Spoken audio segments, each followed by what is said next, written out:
Malalim ang pinag-ugatan ng ugnayang militar ng Amerika at ng Pilipinas na pinagtibay ng Mutual Defense Treaty noong 1951. Paliwanag ng isang military analyst, mahalaga raw ang pagsasagawa ng military exercise sa Pilipinas para sa Amerika at pareho naman daw makikinabang ang dalawang bansa dito. Lalo na raw ngayon na kailangang salagin ang pagpapalakas ng impluwensya ng China sa bahaging ito ng daigdig. Live mula sa Quezon City, may report si Cedric Castillo. Cedric? Jessica, naninindigan ng pamahalaan na matagalan nakaschedule ang balikatan exercises. Wala raw itong koneksyon o kinalaman doon sa stalemate na namamagitan ngayon sa pagitan ng Pilipinas at ang China. Pero ayon sa isang military analyst na nakausap natin, ang China ang isa sa mga dahilan kung bakit kailangan ng US na magkaroon ng military presence dito sa Pilipinas.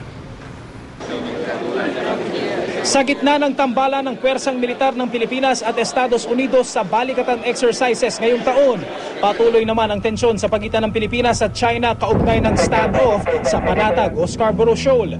Mismo ang Department of Foreign Affairs ang nagsabi, nagkataon lang na magkasunod ang insidenteng ito at ang pagsisimula ng balikatan. For this Scarborough Shoal issue, we haven't asked or requested any help from ASEAN or from our other allies.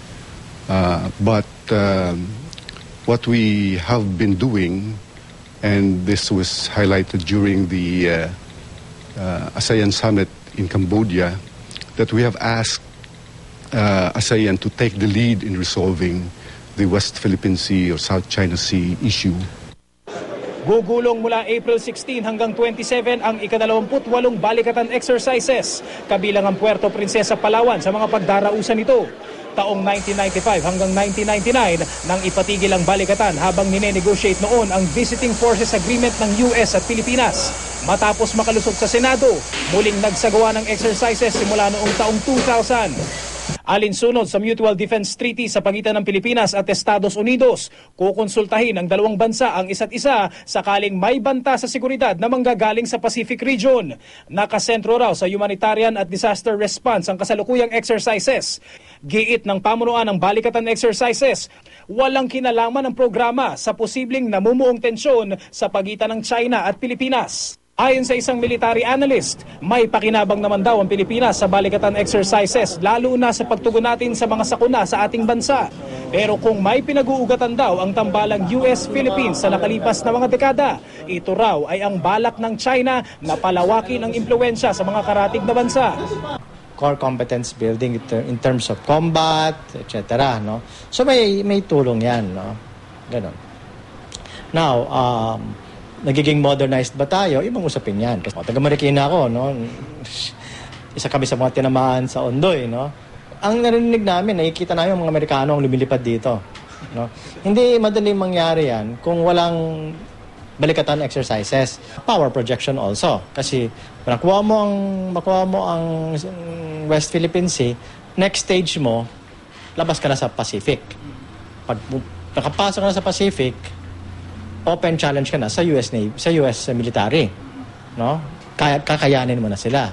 Ganon, no? So this early pa lamang ginagawa yung ng Amerikano, yung i-contain ng China. Sa mga pagkakataong tulad ng standoff sa pagitan ng Pilipinas at China sa Panatag o Scarborough Shoal, mabuti na rin daw na nasa panig natin ang Amerika. Balikatan serves a purpose to warn that the Philippines is not weak per se kasi meron siyang ally na yung Amerikano. Send sa signal na ang US at ang Philippines meron malakas na military alliance.